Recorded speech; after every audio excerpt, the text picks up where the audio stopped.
남쪽 바닷가의 작은 읍, 음포. 새벽마다 갯내가 골목 깊숙이까지 스며드는 동네였다. 봄이면 방파제 옆 산비탈에 유채꽃이 흐드러졌고, 가을이면 멸치잡이 배들이 새벽부터 항으로 들어와 비린내 가득한 활기를 채웠다. 사람들은 이 작은 읍에서 나고 자라 늙어갔고, 떠난 사람보다 남은 사람이 더 많았다. 그래서인지 이 동네에는 오래된 이야기들이 유난히 많이 남아 있었다. 골목마다 평상이 놓여 있었고, 그 평상마다 늙은 사람들의 옛 이야기가 쌓여 있었다. 누구는 자식 자랑을, 누구는 옛 시절의 고생담을 늘어놓았지만, 제명은 늘 묵묵히 그 이야기들을 듣는 쪽이었지. 자신의 이야기를 꺼내는 쪽은 아니었다. 그 동네 우체국 옆 골목에는 낡은 자전거 한 대가 늘 같은 자리에 세워져 있었다.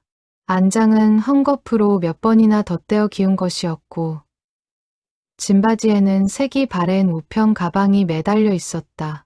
자전거의 주인은 박재명, 84세 노인이었다. 그는 32년 전에 정식으로 우체국을 퇴직했다. 그러나 동네 사람들은 여전히 그를 편지의 할아버지라고 불렀다.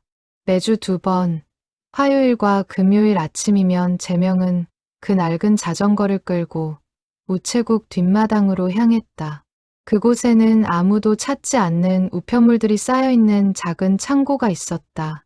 주소가 틀렸거나 받는 사람이 이사를 가버렸거나 세월이 흘러 수신인이 세상을 떠나버린 편지들. 우체국에서는 그것들을 반송불능 우편물이라 불렀고, 규정에 따라 일정 기간이 지나면 폐기하도록 되어 있었다. 재명은 그 창고의 열쇠를 여전히 가지고 있었다. 후임 우체국장이 호의로 맡겨준 것이었다. 그는 그 창고에서 편지를 한 장씩 꺼내어 손끝으로 쓸어보고 봉투에 적힌 글씨를 오래도록 들여다보았다. 그러고는 그 편지가 닿아야 할 사람을 찾아 나섰다. 어떤 날은 한나절이면 끝나는 일이었고 어떤 날은 몇 달이 걸리는 일이었다. 지난 60년 가까운 세월 동안 그렇게 그의 손을 거쳐 제 주인을 찾아간 편지가 몇 통이나 되는지는 그 자신도 정확히 세어보지 않았다. 그날 아침도 다르지 않았다. 동네는 아직 안개에 덮여 있었고 골목 끝에서 생선 장수의 외침이 어렴풋이 들려왔다. 재명은 창고 앞에 자전거를 세우고 주머니에서 손수건에 곱게 쌓인 무언가를 꺼내 가슴팍에 넣었다. 반으로 쪼개진 나무빗이었다. 빗살의 절반은 그의 것이었고 나머지 절반은 60여 년 전 헤어진 사람의 손에 있어야 할 것이었다. 그는 매일 그것을 품에 넣고 다녔다. 누구에게도 그 이유를 말한 적은 없었다. 빗의 손잡이 부분에는 누군가의 손에 닿아 둥그러진 자국이 남아 있었다. 그 자국을 손끝으로 쓸 때마다 그는 잠시 숨을 멈추고 먼 곳을 바라보는 버릇이 있었다. 마을 사람들 중 몇몇은 그 버릇을 알았지만 누구도 굳이 캐묻지 않았다. 늙은 사람의 마음속에는 저마다 함부로 들춰서는 안 될 방 한 칸씩이 있다는 것을 이 작은 읍의 사람들은 오래전부터 알고 있었다. 그가 처음 그 일을 시작한 것은 순전히 우연이었다. 우체국에 들어간 지 3년째 되던 해 폐기를 앞둔 편지 더미에서 한 노파의 이름이 적힌 봉투를 발견했다. 보낸 사람은 전쟁통에 헤어진 아들이었다. 주소가 한 글자 잘못 적혀 반송도 되지 않고 창고에 처박혀 있던 편지였다. 그날 재명은 퇴근 후에도 한참을 그 편지가 머릿속을 떠나지 않아 잠을 설쳤다. 다음 날 그는 퇴근길에 그 동네를 이리리 돌며 노파를 찾아냈다. 노파는 편지를 받아들고 마당에 주저앉아 한참을 울었다. 아들은 이미 세상을 떠난 뒤였지만 그 마지막 한 장의 글씨만으로도 노파는 그날 이후 잠을 설치지 않게 되었다고 했다. 그 일이 있고부터 재명은 창고를 그냥 지나치지 못하는 사람이 되었다. 그 후로 60년 가까운 세월 그는 헤어진 형제를 찾아주었고 갚지 못한 빚의 사연을 전했고 붙이지 못한 마지막 안부를 뒤늦게라도 가족의 손에 쥐어주었다. 어떤 편지는 받는 사람을 찾았을 때 이미 늦어 있었다. 그래도 제명은 늦은 편지에도 자리가 있다고 믿었다. 늦게라도 닿은 진심은 닿지 않은 진심보다는 낫다고 그는 늘 생각했다. 창고 문을 열자 곰팡내와 종이 냄새가 동시에 풍겨왔다. 그런데 그날은 평소와 풍경이 달랐다. 창고 안쪽 깊숙이 평소에는 보지 못했던 종이 상자 연함은 개가 새로 쌓여 있었다. 상자마다 굵은 매직으로 폐기 대상 옛 영동우체국 자료라고 적혀 있었다. 할아버지, 여기 계셨네요. 뒤에서 들려온 목소리에 제명이 돌아보았다. 손잡벌 되는 도연이었다. 그는 시청 행정과에서 옛 행정 자료를 전산화하는 일을 맡고 있었다. 우체국이 합병되면서 폐쇄된 영동 지역 옛 우체국의 창고 자료들을 정리하다가 차마 그냥 버리기 아까운 우편물, 더미를 발견하고는 할아버지에게 먼저 보여드리고 싶었던 것이다. 이게 다 뭐냐? 폐쇄된 영동 우체국에서 나온 거예요. 거기도 합병되면서 창고를 비우는데 이게 다 수신인 못 찾은 옛 편지들이라고 하더라고요. 다음 주에 전부 폐기 처분한다고 해서 혹시나 해서 가져왔어요. 제명은 상자 하나의 뚜껑을 열었다. 누렇게 변색된 봉투들이 가득했다. 가장 오래된 것은 소인이 흐릿했지만 날짜만은 분명히 읽을 수 있었다. 전쟁이 끝난 지 얼마 지나지 않은 해였다. 그는 잠시 숨을 골랐다. 그 시절의 편지를 마주하는 일은 언제나 가슴 한쪽이 저릿해지는 일이었다. 수십 년을 해온 일이지만 그 저릿함만은 한 번도 무뎌지지 않았다. 도연아. 네, 이거 폐기하기 전에 내가 좀 봐도 되겠느냐. 도연은 할아버지의 얼굴을 살폈다. 요 몇 달 사이 할아버지는 자주 깜빡거렸다. 어제 만난 사람을 오늘 다시 소개해야 했고 가스불을 끄지 않고 나온 일도 2번이나 있었다. 어머니는 이제 그만 다니시게 하라고 요양시설이라도 알아보자고 했다. 도연은 그 말을 차마 할아버지께 전하지 못했다. 몸도 안 좋으신데 무리하지 마세요. 그냥 제가 알아서 정리할게요. 아니다. 이건 내가 봐야 한다. 제명의 목소리에는 평소와 다른 단호함이 있었다. 도연은 그 목소리에서 평소 할아버지가 무언가를 부탁할 때와는 사뭇 다른 무게를 느꼈다. 마치 오랫동안 기다려온 무언가가 마침내 찾아온 사람의 목소리 같았다. 도연은 결국 고개를 끄덕였다. 그럼 딱 이번 한 번만요. 제가 도와드릴게요. 제명은 상자 앞에 천천히 무릎을 꿇고 앉았다. 그의 손이 가장 위에 놓인 편지 한 장을 집어들었다. 봉투 겉면에는 흘림체로 쓰인 글씨가 있었다. 받는 사람의 이름 한 글자가 얼룩져 잘 보이지 않았다. 보내는 사람의 주소란에는 그가 한 번도 들어본 적 없는 지명이 적혀 있었다. 도연은 할아버지 곁에 쪼그려 앉아 상자 속 봉투들을 함께 들여다보았다. 솔직히 말하면 그는 이 일을 빨리 끝내고 싶었다. 어머니는 매주 전화를 걸어와 같은 말을 되풀이했다. 아버님 그만 다니시게 해. 이러다 길에서 무슨 일 생기면 어쩌려고 그래. 도연도 그 말이 옳다는 것을 알았다. 할아버지의 다리는 예전 같지 않았고 기억은 더더욱 그러했다. 그런데도 할아버지 앞에서 그 말을 꺼낼 용기가 나지 않았다.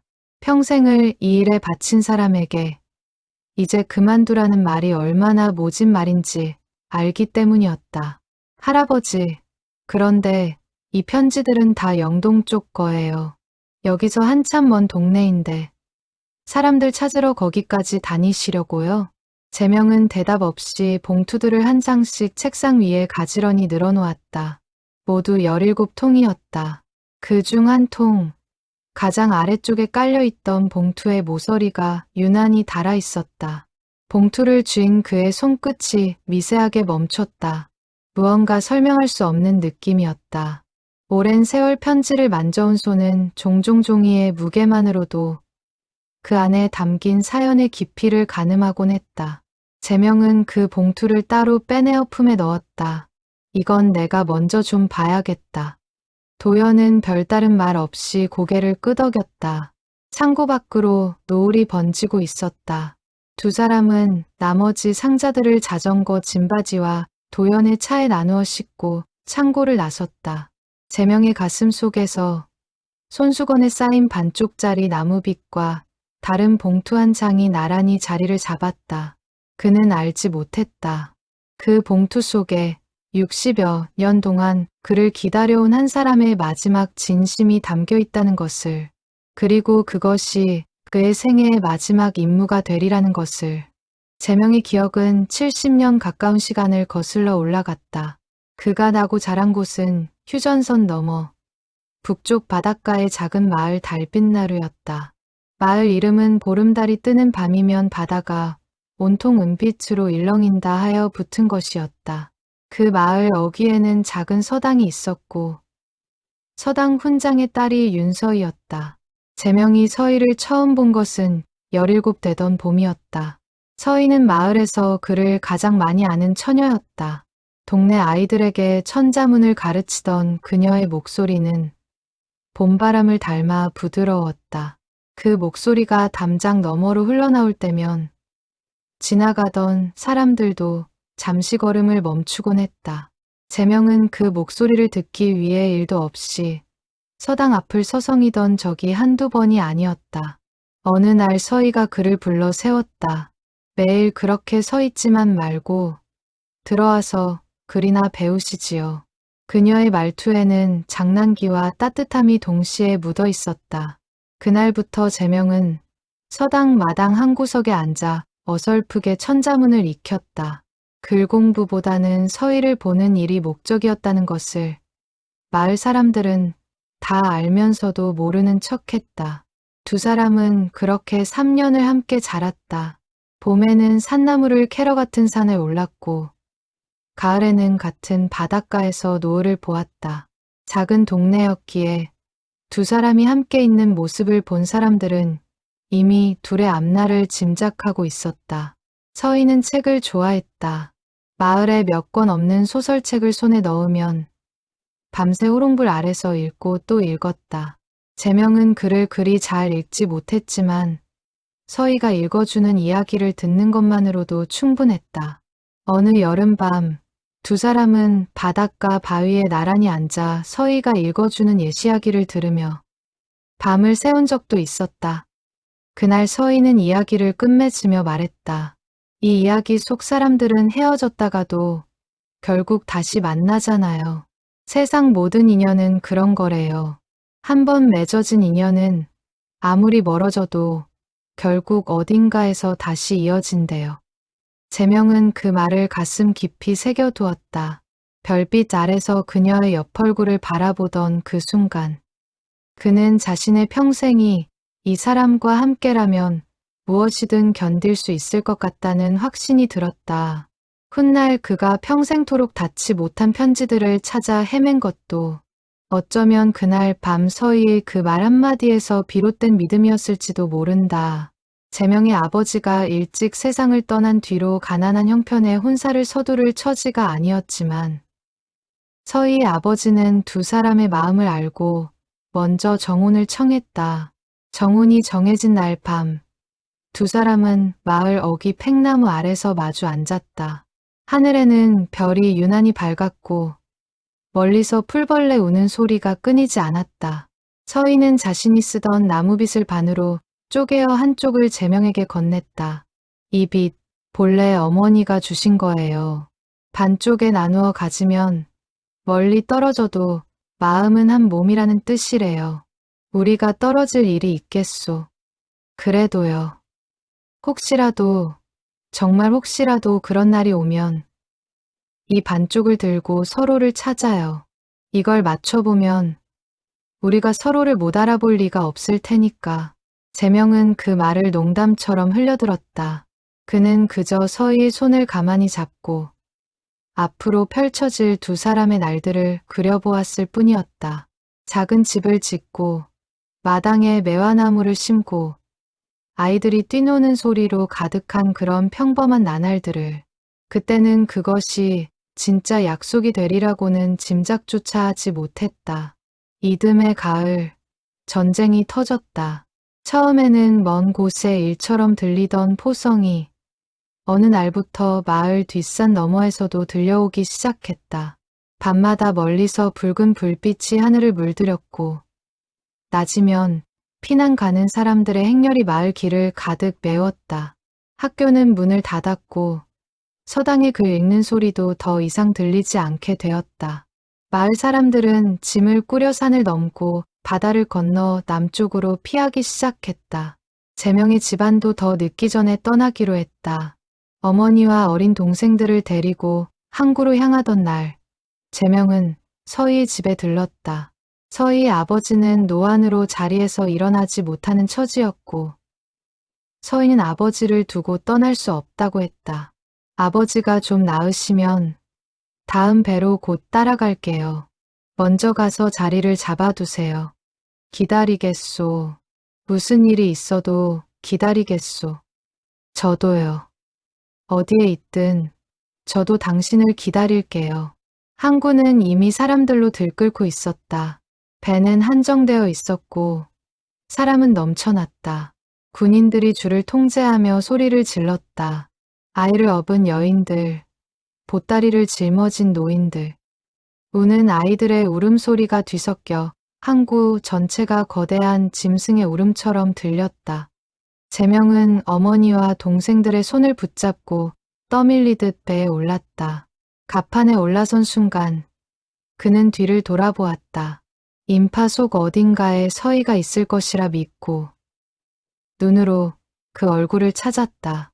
그러나 수백 개의 얼굴들이 모두 비슷하게 보였다. 배가 항구를 떠나는 순간까지 그는 부두 쪽을 향해 목이 터지도록 서희의 이름을 불렀다. 그러나 인파에 묻혀 그 소리는 어디에도 닿지 못했다. 그는 부두에 서 있던 사람들 가운데 끝내 서희 얼굴을 다시 찾지 못했다. 배가 점점 멀어지면서 마을의 산자락도 부두의 인파도 모든 것이 회색 안개 속으로 잠겨들었다. 재명은 그날의 풍경을 평생 잊지 못했다. 차갑고 짠 바닷바람, 멀어지는 고향의 능선, 그리고 손에 쥔 반쪽짜리 나무빗의 감촉. 그것이 그가 가진 전부였다. 어머니는 갑판 한쪽에서 동생들을 끌어안고 울음을 삼키고 있었지만 재명은 울지 않았다. 울면 그 순간 모든 것이 끝나버릴 것 같았다. 그는 그저 멀어지는 수평선을 바라보며 서희와의 약속을 몇 번이고 되새겼을 뿐이었다. 기다리겠다고 했다. 그러니 기다려야 했다. 언제 끝날지 모를 그 기다림이 그의 남은 생 전부가 되리라는 것을 그날의 그는 아직 알지 못했다. 남쪽에 도착한 뒤 재명의 가족은 이곳저곳을 떠돌며 자리를 잡았다. 처음 몇 해는 천막을 치고 살았고 끼니를 잇기 위해 닥치는 대로 일을 했다. 그래도 재명은 틈만 나면 부두로 나가 북쪽에서 새로 도착하는 배가 있는지 살폈다. 행여 그 배에 서희가 타고 있지는 않을까 하는 마음이었다. 전쟁이 끝났다는 소식이 들려왔을 때 재명은 가장 먼저 서희를 찾아 나섰다. 그러나 휴전선은 굳게 닫혀 있었고 북쪽으로 보낼 수 있는 편지도 없었다. 그는 혹시나 서희의 가족도 남쪽으로 피했을지 모른다는 희망을 붙들고 피난민들이 모여 사는 곳마다 수소문을 다녔다. 시장 골목에 붙은 이상가족 찾기 벽보 앞을 서성였고 비슷한 사투리를 쓰는 사람을 만나면 무작정 말을 걸었다. 몇 해가 지나도록 소식은 없었다. 사람들은 이제 그만 마음을 접고 새 사람을 만나라고 했다. 재명은 그 말에 답하지 않았다. 다만 가슴 속에 반쪽짜리 빗을 품고 언젠가 서희를 다시 만나면 나머지 반쪽을 맞춰보리라 다짐했을 뿐이었다. 그날의 약속을 가슴에 묻은 채 그는 평생 혼자 살았다. 중매로 몇 번의 자리가 들어왔지만 그는 끝내 응하지 않았다. 어머니가 살아 계실 적에는 손이 끊기는 것을 걱정하며 눈물로 호소한 적도 있었지만 제명은 그저 고개를 저었다. 마음 한구석에 누군가를 평생 묶어두는 것이 다른 사람에게 못할 짓이라는 것을 알았기에 그는 누구에게도 곁을 내어주지 않는 쪽을 택했다. 그리고 우체국에 들어가 일을 시작하면서 자신처럼 누군가를 애타게 기다리는 사람들을 위해 닿지 못한 편지들을 대신 찾아 나서기 시작했다. 그것이 그가 서희에게 보내지 못한 마음을 세상 어딘가의 다른 이들에게라도 대신 전하는 방식이었다. 70이 넘은 지금까지도 제명은 가끔 꿈속에서 그날의 부두로 돌아갔다. 꿈속의 서희는 늘 같은 자리에 서서 그를 향해 손을 흔들었다. 꿈속에서 그는 늘 그녀에게 다가가려 애썼지만 발이 땅에 붙박인 듯 움직이지 않았다. 잠에서 깨면 그는 늘 가슴팍의 반쪽짜리 빗을 더듬어 확인했다. 그것이 거기 있다는 사실만으로 그는 다시 하루를 살아낼 힘을 얻었다. 집으로 돌아온 제명은 저녁을 거른 채 책상 앞에 앉았다. 손바닥만 한 방, 평생을 혼자 지낸 그 방에는 낡은 안진뱅이 책상과 그 위에 놓인 돋보기, 그리고 벽에 걸린 빛바랜 지도 한 장이 전부였다. 지도에는 그가 지난 60년간 편지를 찾아 헤맨 동네들이 빨간 점으로 표시되어 있었다. 점은 수백 개가 넘었다. 그는 따로 빼두었던 봉투를 책상 위에 올려놓고 돋보기를 가져다 댔다. 손이 가늘게 떨리고 있었다. 단지 오래된 봉투 한 장일 뿐인데 어째서인지 다른 봉투들과는 다른 무게로 손끝에 느껴졌다. 지도 위 빨간 점들 사이사이에는 그가 손수 적어둔 작은 글씨들이 있었다. 어느 동네에서 누구를 찾았고 그 사연이 어떠했는지를 짧게 메모해둔 것이었다. 그는 가끔 잠이 오지 않는 밤이면 그 지도를 들여다보며 자신이 살아온 세월을 거꾸로 되짚어보곤 했다. 그 메모들 속에는 슬픈 이야기도 있었고 뜻밖의 기쁜 재회도 있었다. 그러나 그 어떤 메모에도 그 자신의 이야기는 단 한 줄도 적혀 있지 않았다. 받는 사람의 이름은 첫 글자가 얼룩에 가려 보이지 않았다. 그러나 그 뒤에 이어지는 두 글자는 또렷했다. 그 두 글자를 보는 순간 제명의 손끝이 가늘게 떨렸다. 자신의 이름과 같은 글자였기 때문이다. 그러나 그는 곧 고개를 저었다. 같은 이름을 가진 사람이 어디 한둘이겠는가. 그는 평생 그런 우연의 마음을 빼앗기지 않으려 스스로를 다잡으며 살아왔다. 그것이 그가 60년 동안 수많은 실망 속에서도 무너지지 않을 수 있었던 비결이기도 했다. 보내는 사람의 주소란에는 낯선 지명이 적혀 있었다. 그가 알지 못하는 동네였다. 그는 그 지명을 몇 번이나 입속으로 되뇌어 보았지만 어디에 붙어있는 동네인지 도무지 짐작이 가지 않았다. 다만 글씨체가 묘하게 마음을 끌었다. 단정하고 고든 세로획, 자음을 또박또박 눌러 쓰는 습관. 어딘가에서 본 듯한 글씨였다. 그러나 기억이라는 것이 요즘 들어 자꾸 안개에 잠긴 듯했고 그는 그 느낌을 붙잡지 못한 채 흘려보냈다. 그는 봉투를 몇 번이나 뒤집어 보았다. 소리는 흐릿했지만 날짜 숫자만큼은 또렷이 박혀 있었다. 전쟁이 끝난 지 채 몇 해도 지나지 않은 해였다. 그 시절이라면 사람들이 가장 절박하게 누군가를 찾아 헤매던 때였다. 제명은 그 숫자를 한참 들여다보다가 가슴 속 손수건에 쌓인 반쪽짜리 빗을 무심결에 꺼내어 만졌다. 손끝에 닿는 익숙한 감촉이 오늘 밤은 평소보다 더 차갑게 느껴졌다. 제명에게는 평생 지켜온 원칙이 하나 있었다. 수신인을 찾기 위해 꼭 필요한 경우가 아니면 절대로 다른 사람의 편지를 함부로 펼쳐 읽지 않는다는 것이었다. 편지란 그 사람의 가장 깊은 속마음이니 주인이 아닌 사람이 함부로 들여다볼 자격이 없다고 그는 믿었다. 이것은 그가 우체국에 첫 발을 들이던 날부터 스스로에게 한 다짐이었고 60년이 지난 지금까지도 변함이 없었다. 그래서 그는 우선 겉봉의 정보만으로 수신인을 찾는 일을 시도하기로 했다. 다음 날부터 그는 면사무소와 동사무소를 돌며 옛 주민등록 기록을 뒤졌다. 영동 지역 우체국 관할 구역 안에서 그 흐릿한 두 글자와 일치하는 이름을 가진 사람이 있었는지를 확인하는 일이었다. 며칠을 그렇게 발품을 팔았지만 일치하는 이름은 끝내 나오지 않았다. 전쟁 직후의 행정 기록은 곳곳이 누락되어 있었고 그 시절 피난민들의 거주지는 정확히 등록되지 않은 경우가 많았다. 많은 사람들이 본래의 성씨나 본관을 간단하게 바꾸어 신고하기도 했다. 살아남는 일이 급선무였던 시절. 호적의 정확함을 따질 여유 같은 것은 누구에게도 없었다.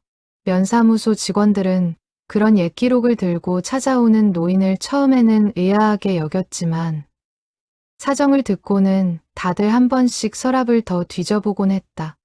그것이 제명이 60년 동안 쌓아온 신뢰였다. 그는 가는 곳마다 늘 같은 말로 부탁했다. 한 번만 더 찾아봐 주시게. 누군가에겐 평생이 걸린 일일세. 그 말에 마음이 움직이지 않는 사람은 드물었다. 직원들은 점심시간을 쪼개어 서류철을 다시 펼쳐주었고 퇴근 무렵에야 겨우 결과를 전해주는 일도 있었다. 그러나 이번만큼은 그렇게까지 애써준 누구의 서류에서도 흐릿한 두 글자와 일치하는 이름을 찾을 수 없었다. 그 사이 도연의 어머니 미경이 집에 들렀다. 그녀는 제명의 조카딸로 제명이 평생 부모처럼 의지해온 유일한 혈육이었다. 아버님, 도연이한테 들었어요. 또 그 옛 편지들 들고 다니신다고요. 이번이 마지막이다. 마지막이라는 말씀 벌써 몇 번째 하시는 줄 아세요? 작년에도 그러셨잖아요.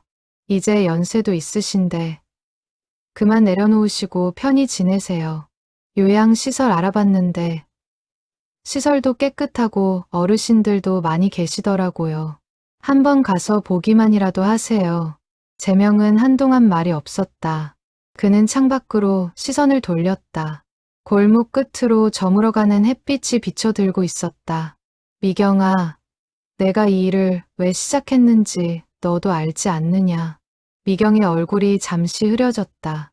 그녀는 어릴 적부터 큰아버지의 사연을 어머니에게서 전해 들으며 자랐다. 북에 두고 온 사람, 평생 붙이지 못한 마음, 그리고 그 마음을 대신 갈무리하듯 살아온 60년. 그녀는 그 이야기를 들을 때마다 가슴이 저렸지만 동시에 늙어가는 큰아버지의 몸이 걱정되는 것도 사실이었다. 더구나 요즘 들어 부쩍 잦아진 깜빡임을 그녀도 모르지 않았다. 지난달에는 제명이 동네 마트에서 길을 잃고 2시간 만에 발견된 일도 있었다. 그날 미경은 가슴이 철렁 내려앉아 그날 밤 한참을 잠들지 못했다. 알아요. 아버님 마음 알아요. 그렇지만 이제는 아버님 건강이 먼저잖아요. 그 일, 다른 사람한테 넘기고 좀 쉬세요. 이건 누구한테 넘길 수 있는 일이 아니다. 내 손으로 시작한 일이니 내 손으로 마무리를 지어야 한다. 미경은 더 말을 잇지 못했다. 그녀는 결국 한숨을 삼키며 일어섰다.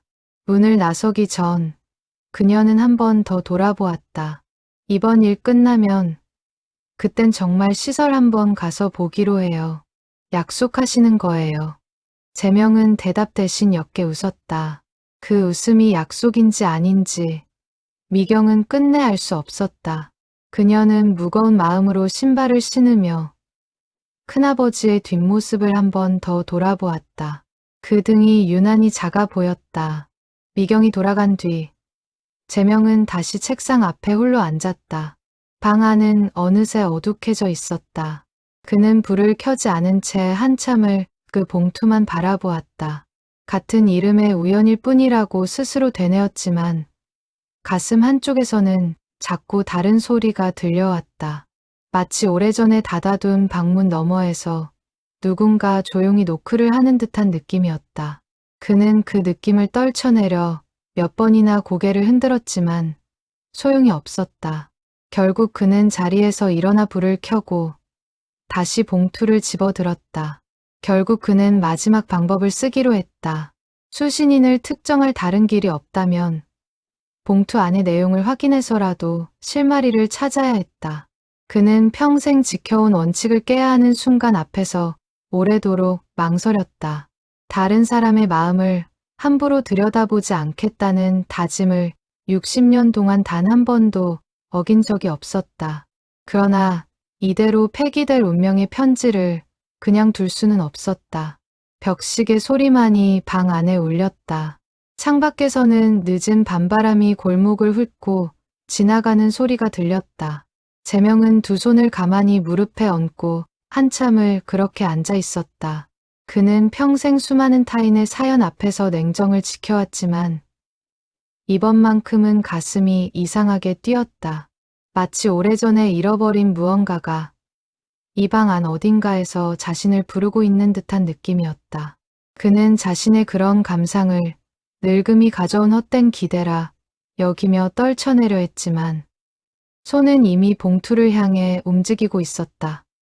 그는 떨리는 손으로 누렇게 변한 봉투의 봉합 부분에 조심스레 손끝을 밀어 넣었다. 풀이 사가 종이는 힘없이 떨어져 나갔다. 안에는 곱게 접힌 편지지 2장이 들어 있었다. 종이는 세월에 누렇게 바스라질 듯했지만 글씨만은 처음 쓰인 그날처럼 선명했다. 재명은 돋보기를 고쳐 쓰고 첫 줄을 읽기 시작했다. 편지지 첫 줄에는 다음과 같이 적혀 있었다. 재명 씨에게. 그 한 줄을 보는 순간 재명의 손에서 돋보기가 미끄러져 떨어졌다. 다리에 힘이 풀려 그는 의자 등받이에 등을 기댄 채 한참을 움직이지 못했다. 방 안의 시간이 멈춘 듯했다.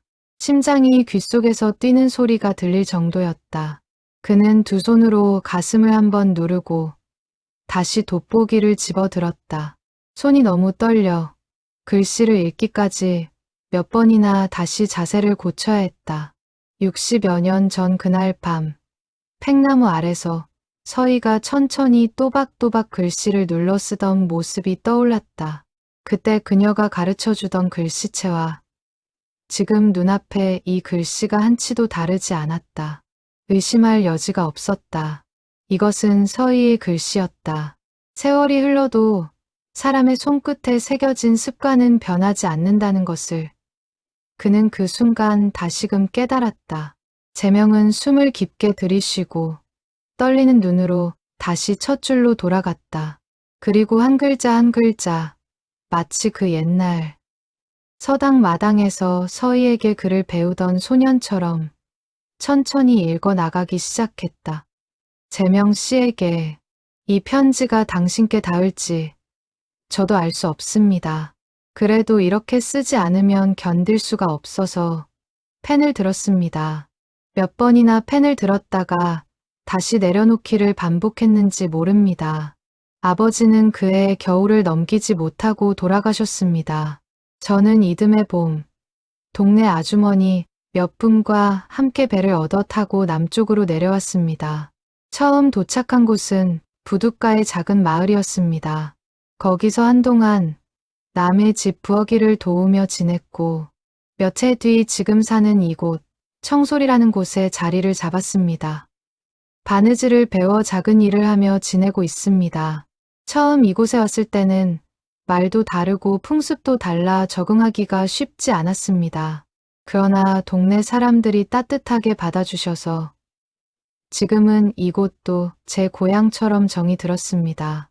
그래도 마음 한구석에는 늘 그 바닷가, 마을과 당신의 모습이 그대로 머물러 있습니다. 당신을 찾으려 무던히도 애를 썼습니다.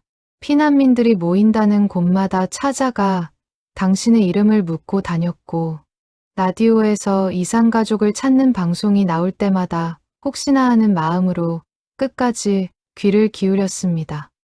시장에서 비슷한 사투리를 쓰는 사람만 보아도 가슴이 뛰어 다가가 말을 걸어보곤 했습니다. 그렇게 몇 해를 보내고서야 저는 조금씩 그 찾는 일을 줄여나갔습니다. 마음을 접은 것이 아니라 그저 제 방식대로 기다리는 법을 익혀간 것이었습니다. 그러나 끝내 당신의 소식을 듣지 못했습니다. 이곳 청솔의 자리를 잡은 뒤로는 매년 가을이면 마을 어귀의 감나무를 바라보며 고향의 팽나무를 떠올렸습니다. 당신과 함께 오르던 산, 함께 보던 노을, 당신이 서당 마당에서 어설프게 천자문을 따라 읽던 모습까지도 저는 하나도 잊지 않았습니다. 어떤 날은 그 기억들이 너무 또렷해서 마치 어제 일처럼 눈앞에 펼쳐지기도 했습니다. 이만큼의 세월이 흘렀는데도 그 기억들은 어제 일처럼 선명합니다. 며칠 전 이 동네에 새로 온 분이 영동 쪽에서 왔다 하여 혹시나 하는 마음으로 그 동네의 우체국 주소를 여쭈었습니다. 정확한 곳인지도 모르고 당신이 정말 그곳에 있는지도 모릅니다. 그래도 이렇게라도 편지를 써서 보내봅니다. 닿을 곳을 모르고 보내는 편지가 이렇게 막막한 것인 줄 저도 이번에 처음 알았습니다. 재명 씨, 그날 팽나무 아래서 나누었던 빛 기억하시는지요? 저는 아직도 제 몫의 반쪽을 품에 지니고 있습니다. 밤마다 그것을 꺼내어 만지면 당신이 어딘가에서 무탈히 살고 계시리라는 믿음이 조금은 위로가 됩니다. 가끔은 그 빛을 손에 쥐고 잠이 들면 꿈속에서 당신을 만나기도 합니다. 꿈속의 당신은 늘 그날 그 모습 그대로 서당 마당에서 어설프게 천자문을 따라 읽던 17의 모습입니다. 잠에서 깨면 서운한 마음이 들 때도 있지만 그래도 그런 꿈을 꿀 수 있다는 것만으로도 감사한 일이라 여기며 살고 있습니다. 혹여 당신이 이미 다른 분과 가정을 이루셨다면 저는 그것으로 충분히 기쁘겠습니다.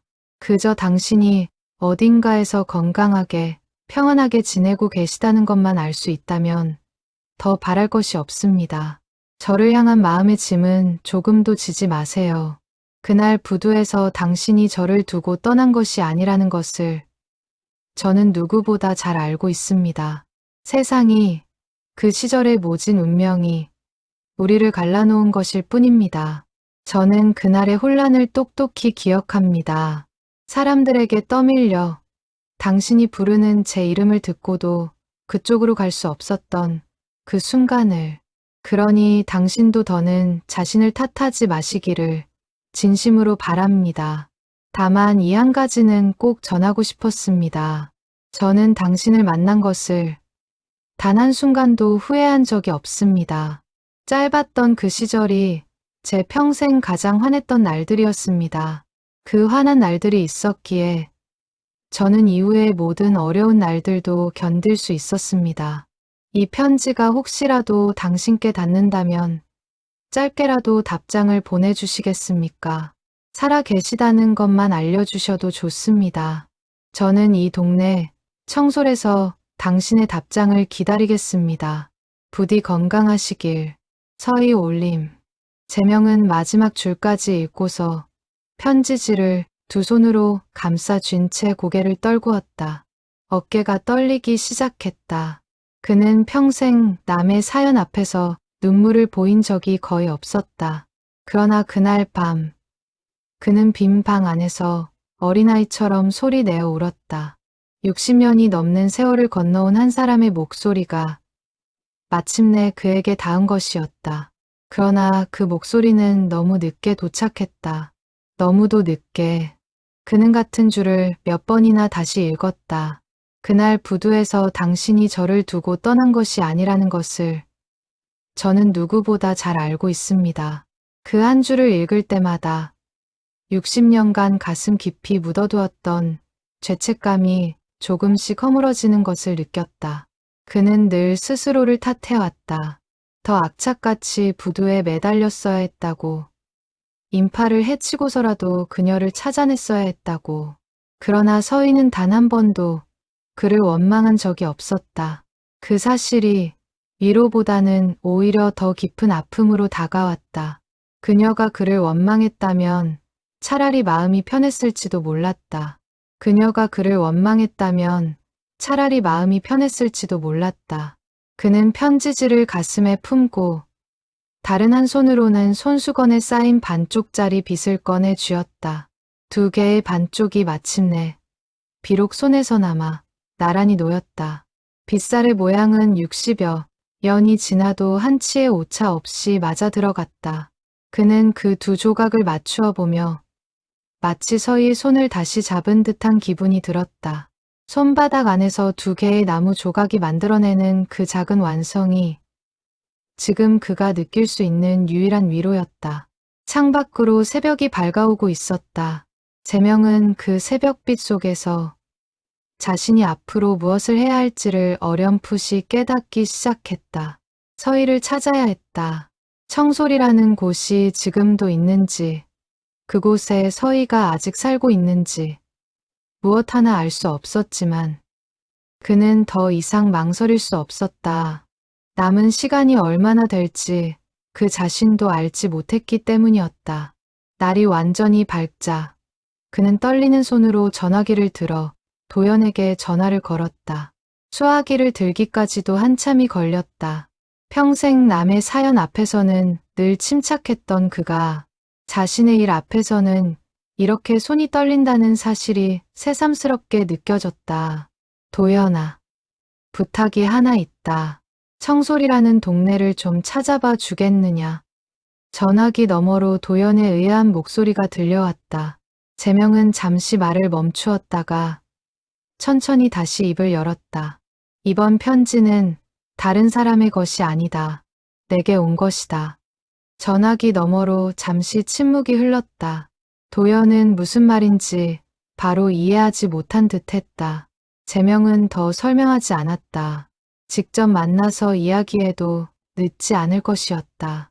지금은 그저 한 걸음이라도 더 빨리 그 동네를 찾아내는 일이 급했다.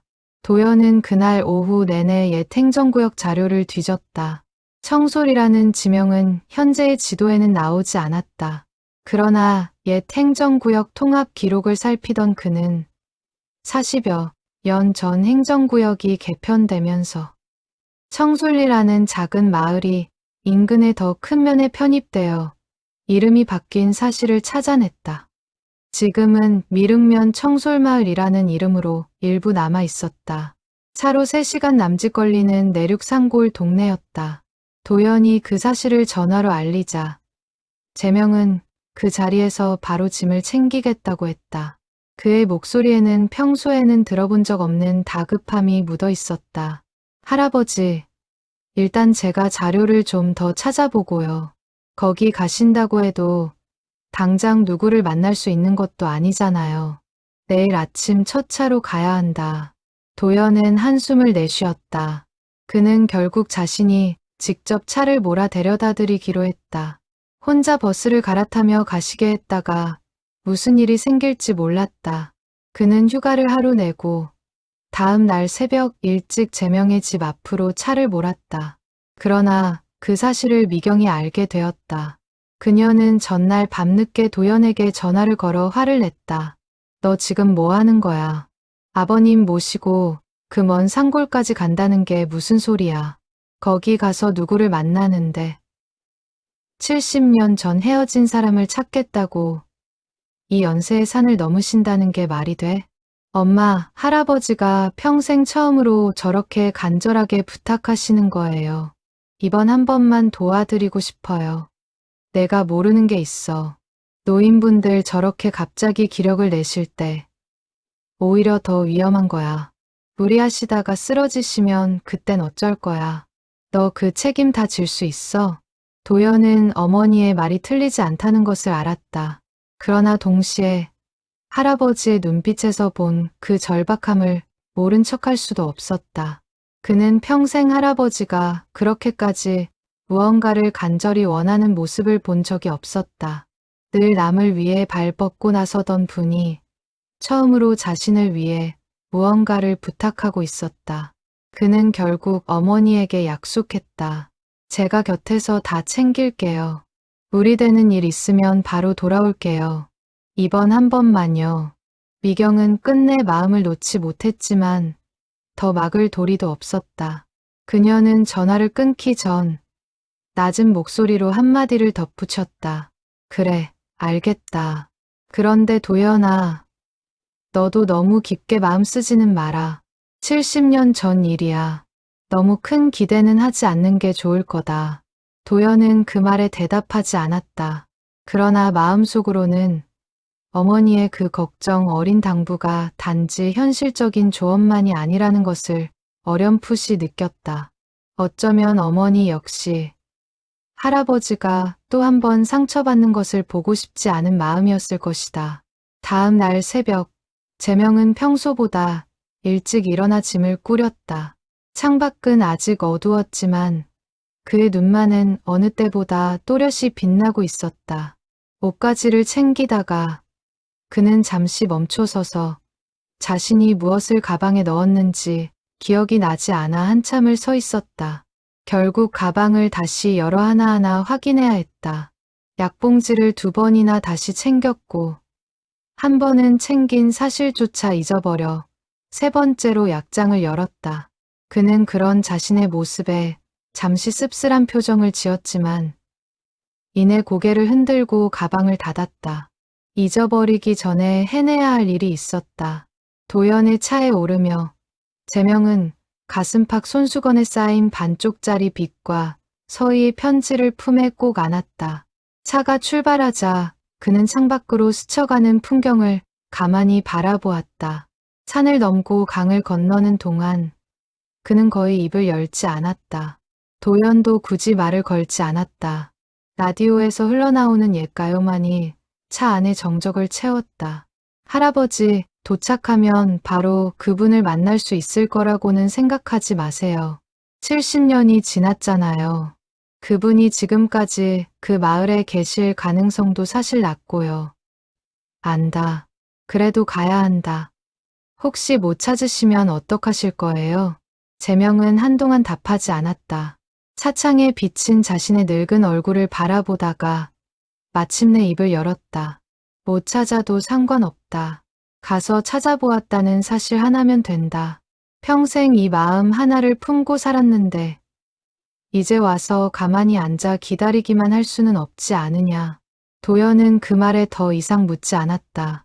그는 핸들을 쥔 손에 힘을 주며 엑셀을 조금 더 깊게 밟았다.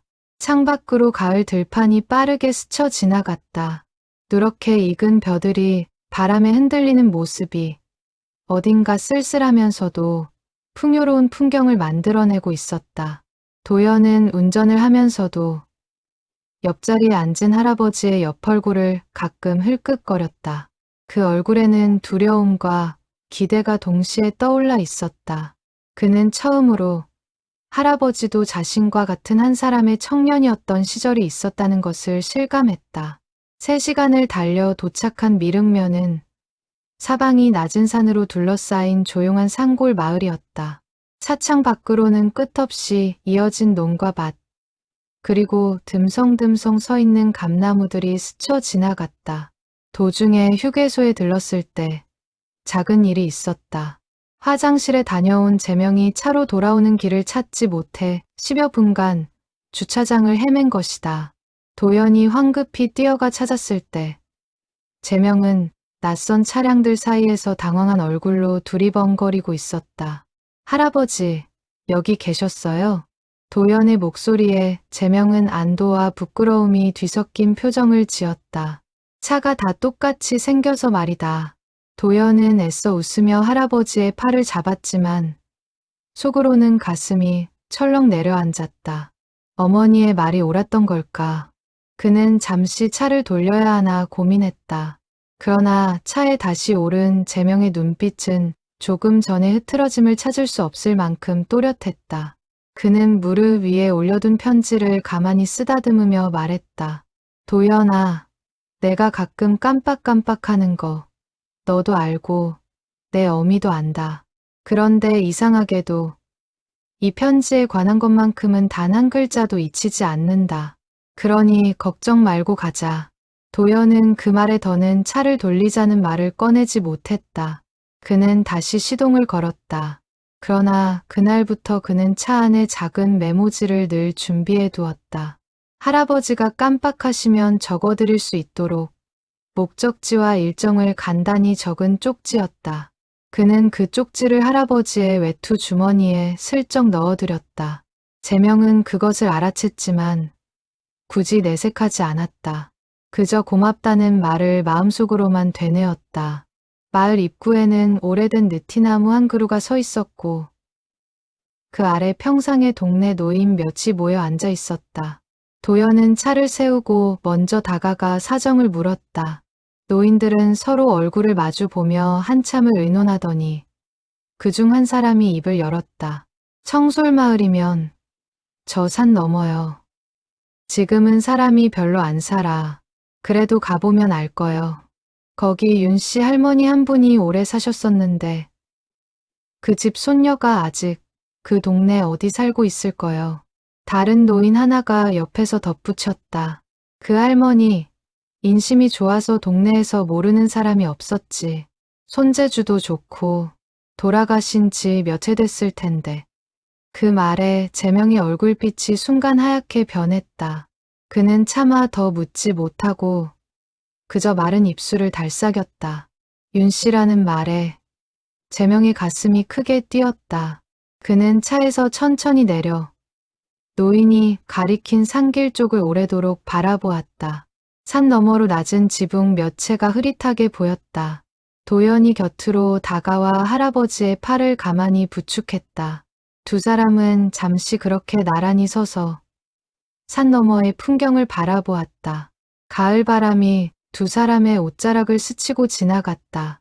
저 너머 어딘가에 60여 년 만에 다시 이어질 인연의 끝자락이 기다리고 있을지도 모른다는 생각에 그는 다리에 힘을 주고 천천히 걸음을 옮기기 시작했다.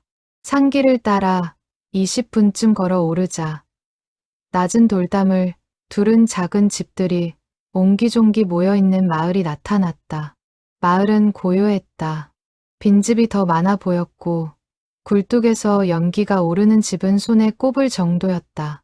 길가에는 늦가을 코스모스가 드문드문 피어 있었고 멀리 산자락 위로 구름이 낮게 걸려 있었다. 산새 한 마리가 머리 위를 가로질러 날아가며 울음소리를 남기고 사라졌다. 재명은 걸음을 옮기는 내내 이 낯선 산골 마을의 풍경, 어딘가에서 서희의 흔적을 찾으려는 듯 사방을 두리번거렸다. 도연은 그런 할아버지의 보폭에 맞추어 천천히 걸음을 늦추었다. 도연은 마을 어귀에서 빨래를 널고 있는 중년의 여인에게 다가가 윤씨 할머니의 손녀를 찾는다고 말했다. 여인은 잠시 의아한 얼굴을 했지만 곧 산자락 끝에 자리한 집 한 채를 가리켰다. 저 집이요. 하영씨가 살고 있어요. 마당에 들어서자 평상에 앉아 콩을 고르고 있던 40대 여인이 고개를 들었다. 윤하영이었다. 그녀는 낯선 노인과 청년을 보고 자리에서 일어섰다. 그녀의 손에는 콩이 한가득 담긴 키가 들려 있었고 마당 한쪽에는 가을 햇볕에 말리려고 널어둔 고추가 붉게 빛나고 있었다. 누구를 찾아오셨는지요? 그녀의 목소리에는 산골 사람 특유의 경계심과 호기심이 함께 섞여 있었다. 재명은 한 걸음 다가서며 떨리는 목소리로 입을 열었다. 윤서희라는 분을 찾고 있습니다. 이 동네에 사셨다고 들었습니다. 하영의 표정이 순간 굳었다. 그녀는 들고 있던 키를 평상에 내려놓고 두 사람을 번갈아 보다가 조심스레 되물었다. 낯선 노인이 갑자기 작은 할머니의 이름을 꺼낸 것이 그녀에게는 적잖이 당황스러운 일이었다. 그분은 제 할머니의 동생, 그러니까 제 작은 할머니이신데요. 그런데 누구신지요? 재명은 가슴에서 손수건에 쌓인 빗을 꺼냈다. 그리고 그 옆에 서희가 쓴 편지를 함께 내밀었다. 그의 손은 가늘게 떨리고 있었다. 평생 수많은 사람들 앞에서 의연하게 증거를 내보이던 그였지만 지금 이 순간만큼은 마치 시험을 앞둔 소년처럼 가슴이 조여왔다. 제 이름은 박재명입니다. 70년 전 그분과 정혼했던 사람입니다. 하영의 눈이 크게 떠졌다. 그녀는 편지를 받아들고 한 줄 한 줄 읽어 내려가다가 곧 손으로 입을 가렸다. 눈물이 차오르는 것을 그녀는 애써 참고 있었다. 그녀의 손끝이 편지지 위에서 가늘게 떨렸다. 세상에 정말로 정말로 그분이세요? 작은 할머니께서 평생 그 이름을 가끔 입에 올리셨어요. 박재명 씨, 재명 씨. 어릴 때는 그냥 옛날 첫사랑 이야기인 줄로만 알았어요. 그런데 그게 정말 실제 하는 분이셨다니. 재명의 다리가 휘청였다. 도연이 급히 그를 부축해 평상에 앉혔다. 재명은 한참 숨을 고른 뒤 겨우 입을 열었다. 그분은 지금 어디 계십니까? 하영은 차마 바로 대답하지 못했다. 그녀는 평상 옆에 앉아 잠시 마당의 흙바닥을 내려다보았다. 그리고 천천히 조심스럽게 입을 열었다. 작은 할머니는 3년 전 가을에 돌아가셨어요. 86이셨어요. 마지막까지 정신 또렷하셨고 편안하게 가셨어요. 동네 분들 다 와서 배웅해 주셨고요. 방 안의 시간이 다시 한번 멈추는 듯했다. 재명은 아무 말도 하지 못했다. 그는 그저 멀리 산등성이를 바라보았다. 평생을 기다려온 끝이 이런 모습일 줄은 짐작하지 못했다. 단 한 발짝만 더 일찍 왔더라면 그 생각이 가슴을 칼날처럼 베고 지나갔다. 마당에 닭이 한번 울고 다시 정적이 내려앉았다. 늦었군요. 겨우 그 한마디를 내뱉은 재명의 목소리는 거의 들리지 않을 만큼 작았다. 그는 두 손에 들고 있던 편지를 가만히 내려다보았다. 평생 수많은 사람들에게 편지를 전해주며 늦게라도 닿은 진심이 닿지 않은 진심보다는 낫다고 믿어왔던 그였다. 그러나 지금 이 순간 그 믿음이 송곳처럼 자신을 찔러왔다. 늦은 진심이 위로가 될 수는 있어도 잃어버린 시간을 되돌려주지는 못한다는 것을 그는 처음으로 온몸으로 깨닫고 있었다. 하영은 그의 손을 가만히 잡았다. 작은 할머니는요, 늘 말씀하셨어요. 기다리는 게 슬픈 일이 아니라고요. 누군가를 평생 마음에 품고 살 수 있다는 것 자체가 그 사람이 받은 가장 큰 복이라고요. 작은 할머니는 평생 외로워하지 않으셨어요. 늘 그 시절 이야기를 하실 때마다 얼굴이 환해지셨거든요. 동네 아이들한테 옛날 이야기 해주실 때도 항상 그 이야기 속 주인공은 멀리 떠난 사람을 그리워하면서도 행복하게 사는 사람이었어요.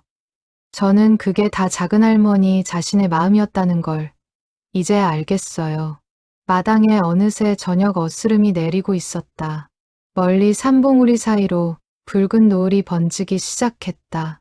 그 빛깔이 어딘가 재명의 고향 바닷가에서 보았던 노을과 닮아 있었다.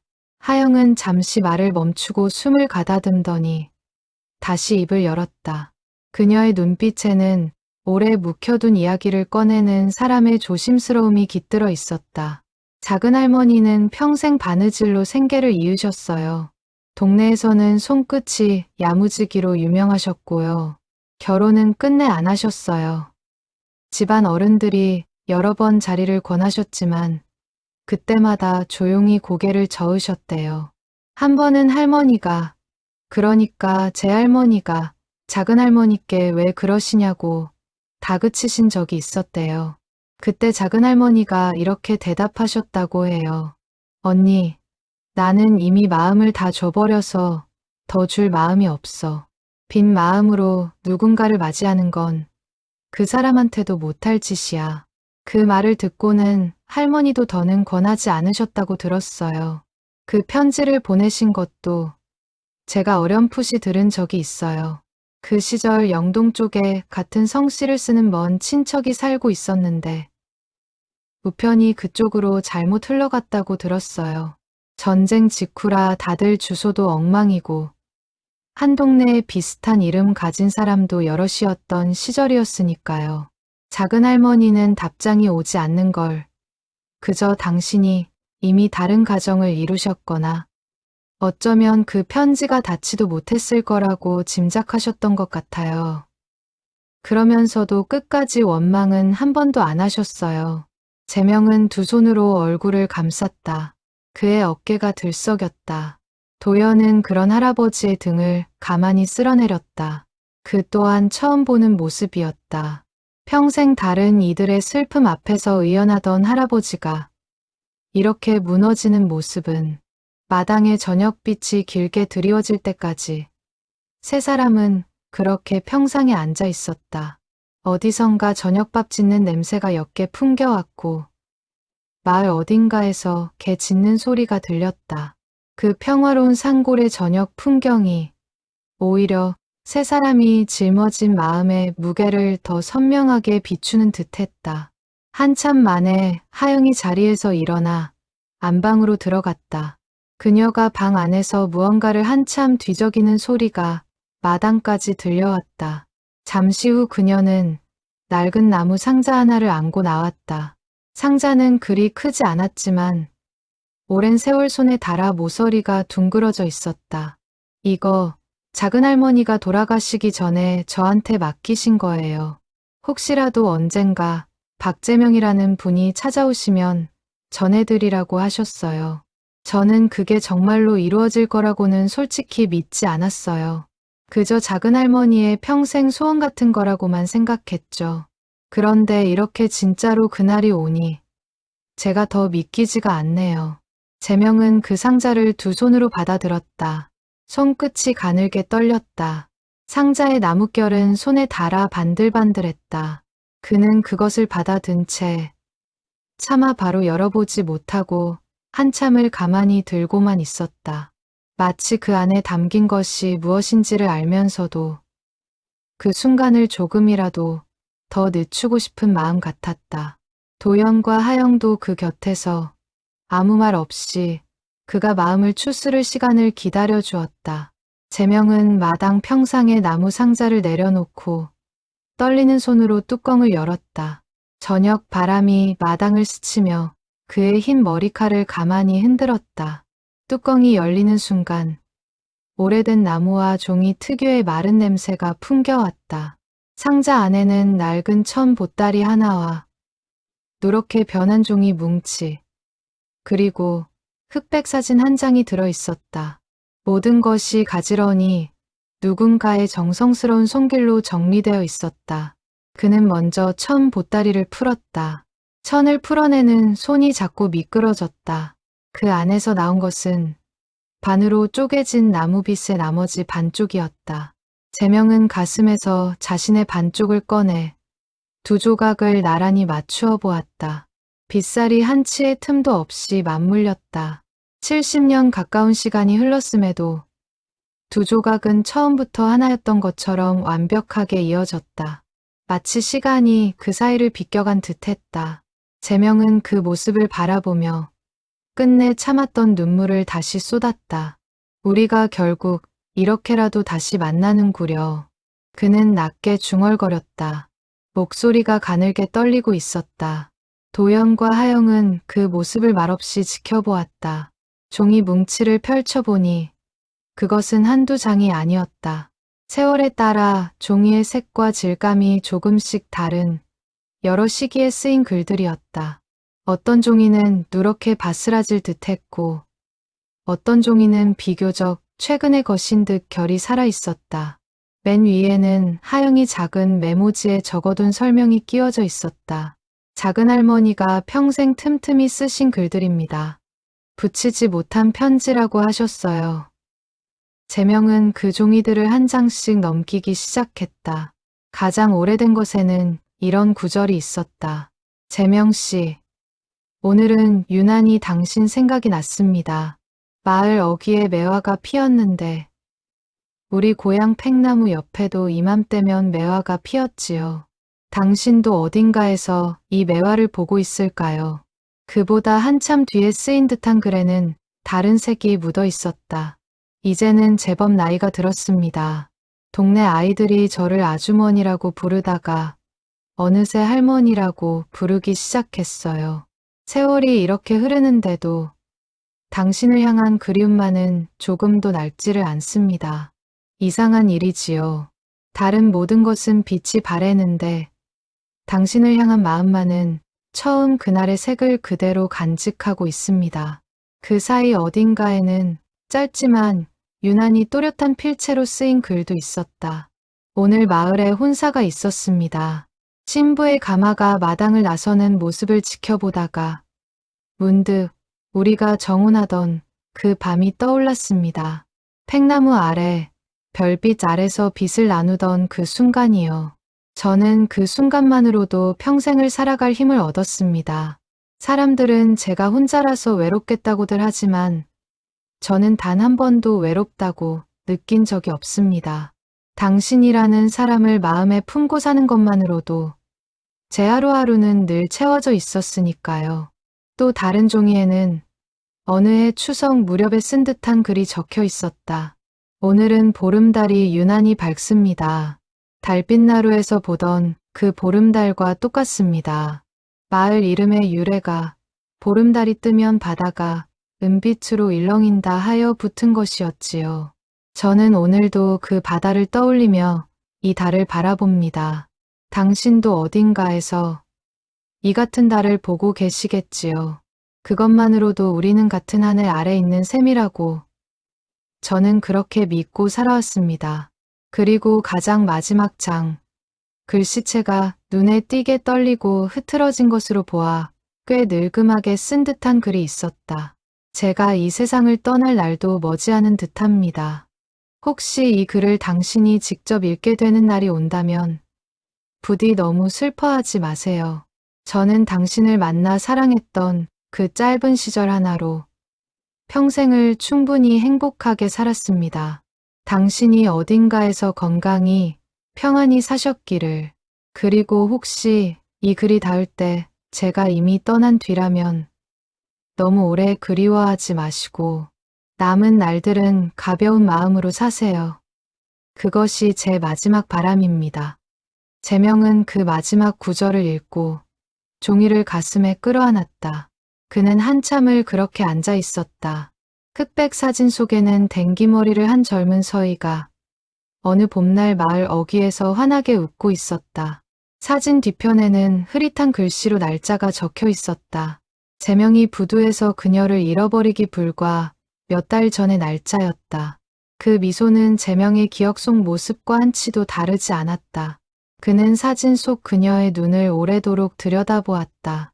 마치 그 눈이 지금이라도 자신을 향해 무언가 말을 건네올 것만 같았다.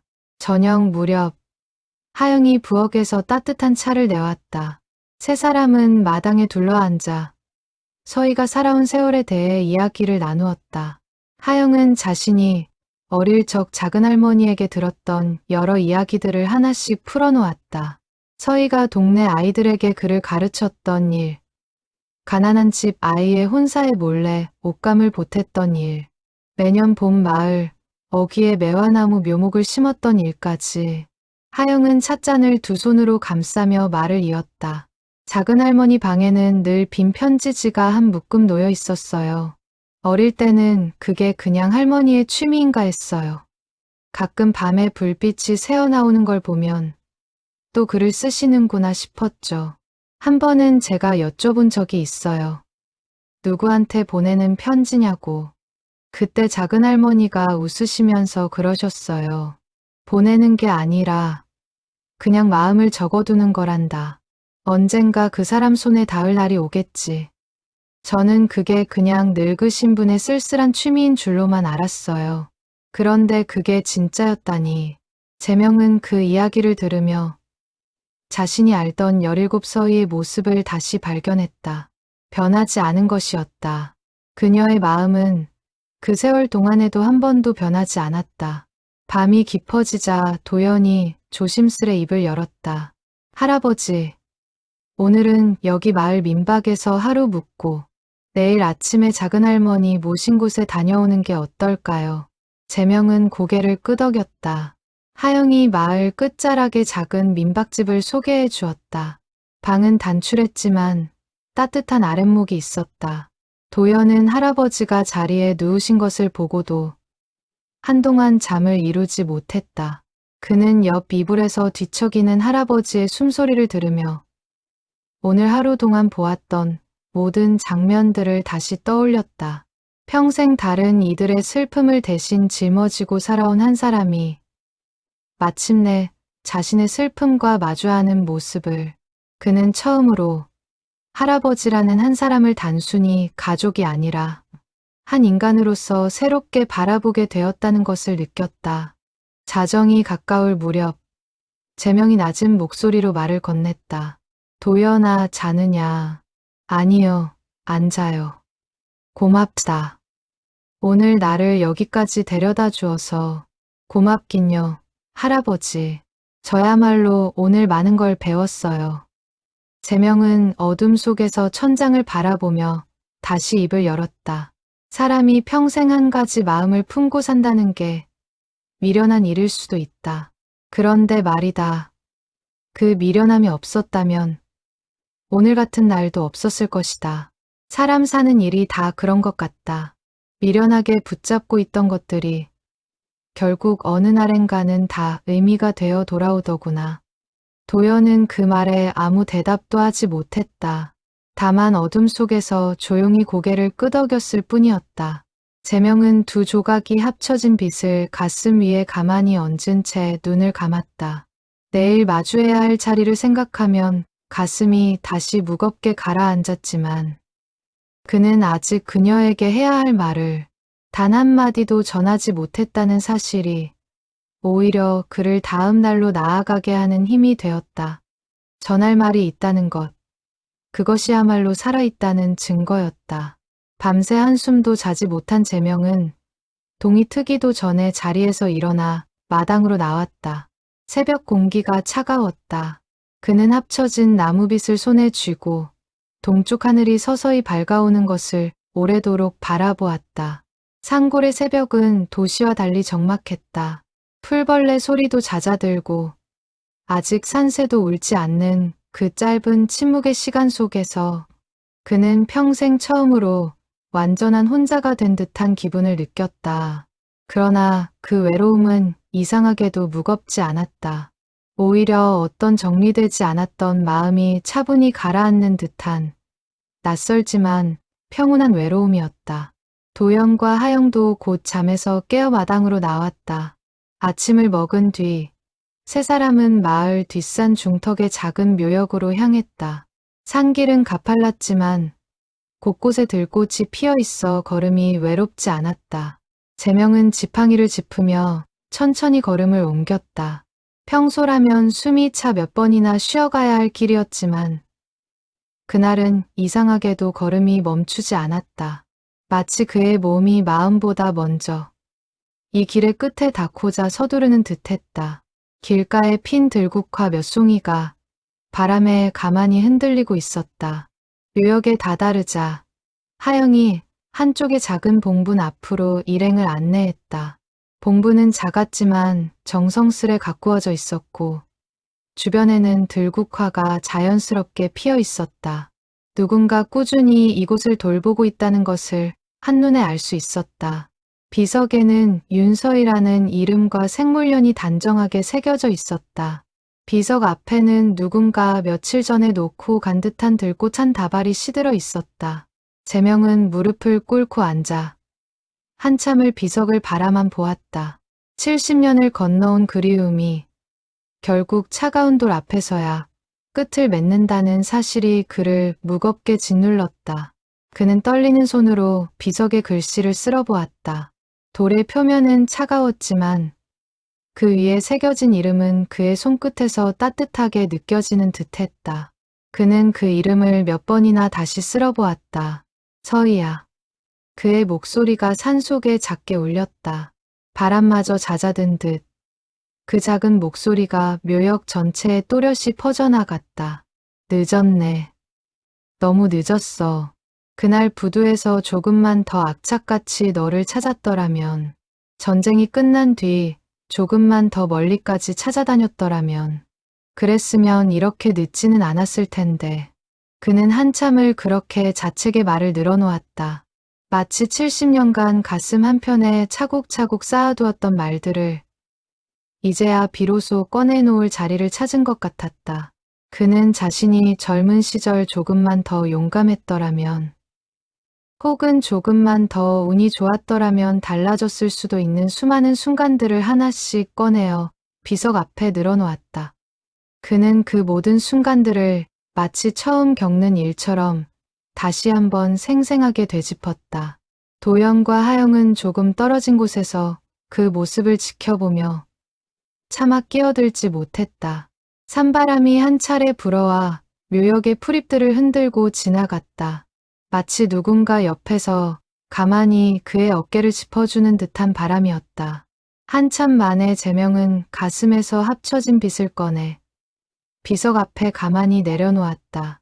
두 개의 반쪽이 마침내 하나가 되어 놓인 그 모습을 그는 오래도록 내려다보았다. 이제 이건 너한테 다시 돌려주마. 처음부터 하나였던 것이니 이제는 하나로 너와 함께 있어야지. 그동안 내가 너무 오래 붙들고 있었다. 이제는 내 곁에 있는 게 맞는 것 같구나. 그렇게 말하고 나서 그는 다시 빗을 집어들었다. 잠시 망설이는 듯하더니 도연을 돌아보았다. 도연아, 가방에서 종이와 펜 좀 꺼내주겠느냐. 도연은 의아한 얼굴로 가방을 뒤져 수첩과 펜을 꺼내 건넸다. 재명은 비석 옆 평평한 바위에 앉아 무릎 위에 수첩을 펼쳤다. 그는 한동안 펜을 쥔 채로 움직이지 않았다. 무엇을 써야 할지, 어디서부터 시작해야 할지 도무지 가늠이 되지 않았다. 60년이 넘는 세월 동안 가슴에 쌓아온 말들이 막상 펜 앞에서는 한 글자도 떠오르지 않았다. 그는 평생 다른 사람들의 마음을 대신 전해주는 일을 해왔으면서 정작 자신의 마음을 전할 차례가 오니 이렇게 막막하다는 사실이 새삼스러웠다. 할아버지, 천천히 쓰세요. 저희는 저쪽에서 기다리고 있을게요. 도연과 하영이 자리를 비켜주자 재명은 비로소 산속에 홀로 남았다. 바람이 나무짚을 스치는 소리와 멀리서 들리는 산새 소리만이 그 정적을 채웠다. 그는 눈을 감고 서희가 보낸 편지의 첫 줄을 다시 떠올렸다.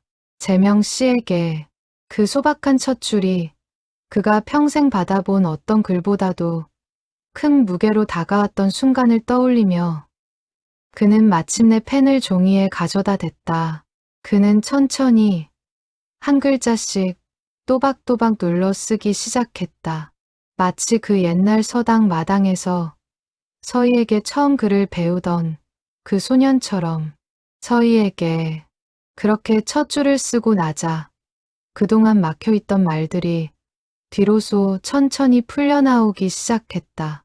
그는 그날 부두에서의 일부터 남쪽에서 보낸 외로운 세월, 그리고 자신이 평생 닿지 못한 편지들을 찾아다닌 이유까지 하나하나 적어 내려갔다. 펜을 쥔 손은 떨렸지만 마음만은 그 어느 때보다 또렷했다. 쓰다가 멈추고 멈추었다가 다시 쓰기를 반복했다. 어떤 문장은 몇 번이나 줄을 그어 지웠다가 다시 적었다. 그는 평생 수많은 사람들에게 닿지 못한 마음을 대신 전해주는 일을 해왔으면서도 정작 자신의 마음을 글로 옮기는 일이 이렇게 어려운 줄은 미처 몰랐다. 손끝에서 글씨가 자꾸 흐트러졌지만 그는 멈추지 않았다. 어느 대목에서는 손이 떨려 글씨가 거의 알아볼 수 없게 일그러졌지만 그는 그 위에 다시 한번 또박또박 같은 말을 덧써 넣었다. 그는 부두에서의 그날, 정온하던 밤의 그 별빛, 그리고 평생 그녀를 대신해 다른 이들의 편지를 찾아다녔던 세월까지 무엇 하나 빠뜨리지 않으려 애썼다. 어떤 기억은 너무 또렷해서 오히려 글로 옮기기가 더 힘들었다. 그러나 한 줄 한 줄 써 내려갈수록 가슴을 짓누르던 무언가가 조금씩 가벼워지는 것을 느꼈다. 마치 60년 동안 가슴 속에 쌓아두었던 무거운 짐을 한 글자씩 종이 위로 옮겨놓는 듯한 기분이었다. 산속의 해가 점점 높이 떠올랐다. 1시간이 넘도록 재명은 그 자리에 앉아 펜을 멈추지 않았다. 멀리서 지켜보던 도연은 평생 처음으로 할아버지의 뒷모습에서 어떤 거대한 짐이 천천히 내려지고 있는 것을 보았다. 구부정했던 등이 어느 순간부터 조금씩 펴지는 듯도 했다. 도연은 그 모습을 가만히 지켜보다가 휴대전화를 꺼내 어머니에게 짧은 문자를 보냈다. 엄마, 우리 오늘 좀 늦을 것 같아요. 그런데 와보니까 할아버지가 평생 그리워하시던 게 뭔지 이제 알겠어요. 엄마도 나중에 한번 같이 와요. 미경에게서 한참 뒤 짧은 답장이 왔다. 그래, 알겠다. 아버님 잘 챙겨드려. 그 짧은 한마디 속에 도연은 어머니의 마음이 조금씩 풀리고 있음을 느낄 수 있었다. 하영도 옆에서 묵묵히 자리를 지키며 가져온 보온병에 따뜻한 차를 종이컵에 따라 도연에게 건넸다. 저분 정말 대단하신 분이네요. 평생을 이렇게 한 사람만을 위해 사셨다는 게. 도연은 찻잔을 두 손으로 감싸주며 고개를 끄덕였다. 저도 오늘 처음 알았어요. 할아버지가 평생 다른 사람들 편지를 찾아다니신 게 그냥 좋은 일 하시는 줄로만 알았거든요. 그런데 그게 다 이분 때문이었다니. 솔직히 좀 부끄러워요. 저는 할아버지를 그냥 고집 센 노인으로만 봤었던 것 같아서 그 마음을 이제라도 아셨으니 다행이죠. 어떤 사람들은 평생 모르고 지나가기도 하니까요. 두 사람은 그렇게 산 중턱 한쪽에 나란히 서서 한 노인이 평생의 마지막 편지를 써 내려가는 모습을 묵묵히 지켜보았다. 마침내 펜을 내려놓았을 때 수첩에는 빼곡하게 글씨가 채워져 있었다.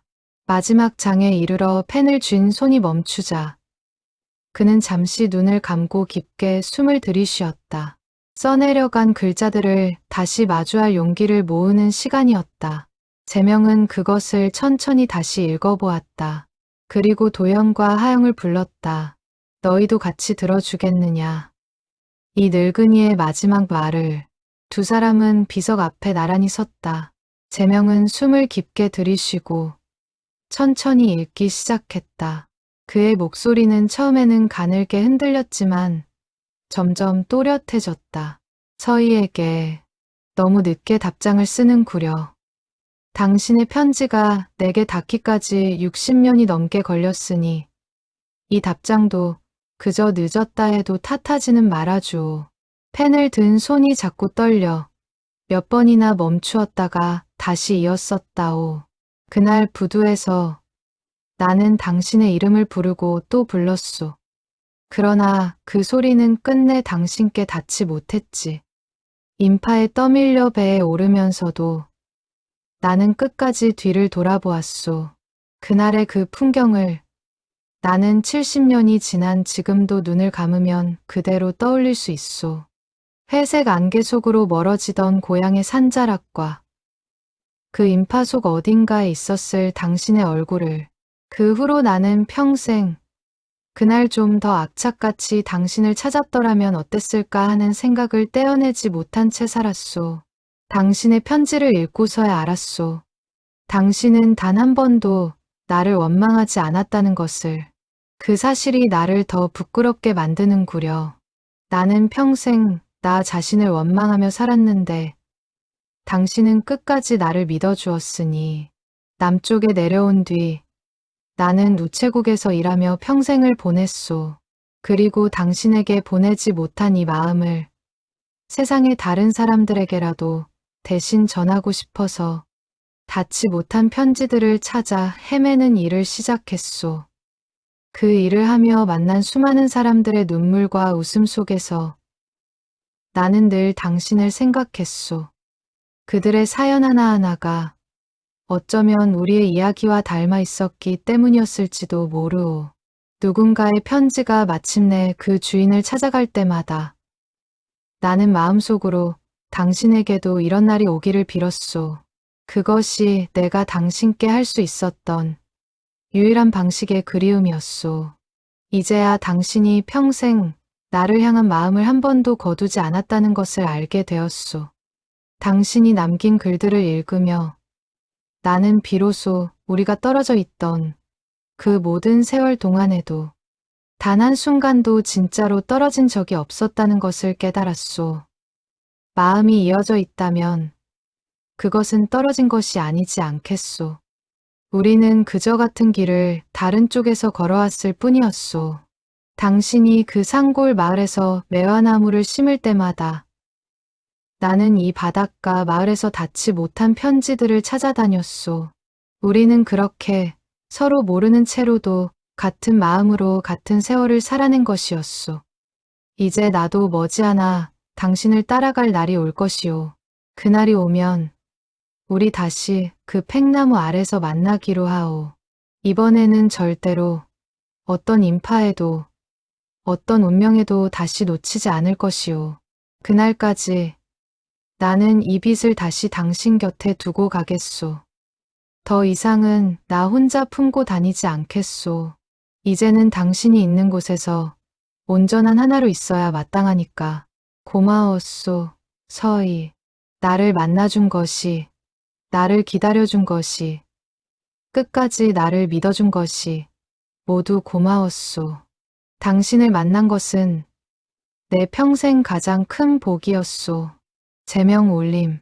제명의 목소리는 마지막 줄에 이르러 완전히 갈라졌다. 그는 수첩을 가슴에 품고 한참을 숨죽여 울었다. 도연과 하영도 눈물을 감추지 못했다. 한참을 그렇게 셋이 말없이 서 있는 동안 산새 한 마리가 묘역 위를 가로질러 날아갔다. 하영이 조심스레 입을 열었다. 이 동네에는 돌아가신 분께 편지를 전할 때 태워서 보내드리는 풍습이 있어요. 연기를 타고 그 마음이 하늘로 올라간다고들 해요. 괜찮으시다면 그렇게 해보시겠어요? 제명은 고개를 끄덕였다. 도연이 마른 나뭇가지를 모아 작은 불을 피웠다. 처음에는 불이 잘 붙지 않아. 도연이 몇 번이나 라이터를 다시 켜야 했다. 마침내 작은 불씨가 일어나 나뭇가지를 타고 번지기 시작하자 세 사람은 모두 숨을 죽이고 그 불꽃을 바라보았다. 제명은 수첩에서 그 편지가 적힌 종이만을 조심스레 떼어내 두 손으로 받쳐들고 비석 앞에 잠시 머물렀다. 그는 마지막으로 한 번 더 자신이 쓴 글씨를 눈으로 훑어보았다. 떨리는 글씨, 군데군데 번진 잉크. 그러나 그 모든 흔적이 그가 평생 담아두었던 진심의 무게를 그대로 보여주고 있었다. 그리고 천천히 불 위에 그것을 놓았다. 종이가 타오르며 피어오른 연기가 산바람을 타고 천천히 하늘로 올라갔다. 제명은 그 연기가 시야에서 완전히 사라질 때까지 눈을 떼지 않았다. 그의 얼굴에는 슬픔과 함께 평생 처음 느껴보는 듯한 평온함이 번지고 있었다. 그는 마음속으로 되뇌었다. 늦었지만 결국 닿았다고. 늦은 진심도 닿지 않은 진심보다는 나은 것이라고. 그가 평생 믿어왔던 그 말 그대로였다. 도연은 그 옆에서 연기가 사라진 하늘을 함께 바라보며 생각했다. 할아버지가 평생 다른 이들에게 해주었던 일을 이제는 누군가가 할아버지께 되돌려준 것 같다고. 그날 오후 미경에게서 도연의 휴대전화로 전화가 걸려왔다. 도연은 잠시 자리를 옮겨 그간의 일을 어머니께 차근차근 전했다. 청솔마을을 찾은 일, 하영을 만난 일, 그리고 할아버지가 평생 그리워했던 사람이 이미 세상을 떠났다는 사실까지. 전화기 너머로 미경은 한동안 말을 잇지 못했다. 한참의 침묵 끝에 그녀는 끝내 울먹이는 목소리로 말했다. 내가 아버님 마음을 너무 몰랐었나 보다. 그냥 연세 드신 분의 고집인 줄로만 알았는데 평생 그런 마음을 품고 사셨다는 걸 나는 정말 몰랐어. 엄마도 모르셨던 게 당연해요. 할아버지도 평생 누구한테도 제대로 말씀 안 하셨잖아요. 그래도 좀 더 따뜻하게 대해드렸어야 했는데. 도연아, 아버님 잘 모시고 천천히 와. 다치지 않게. 그리고 이제 그 시설 얘기는 안 꺼낼게. 아버님 하고 싶으신 일, 할 수 있을 때까지 하시게 해드리자. 우리가 옆에서 잘 챙겨드리면 되지. 도연은 전화를 끊으며 가슴이 뭉클해지는 것을 느꼈다. 그는 멀리 묘역 쪽에서 천천히 걸어 내려오는 할아버지의 모습을 바라보았다. 그 걸음걸이는 여느 때보다 가벼워 보였다.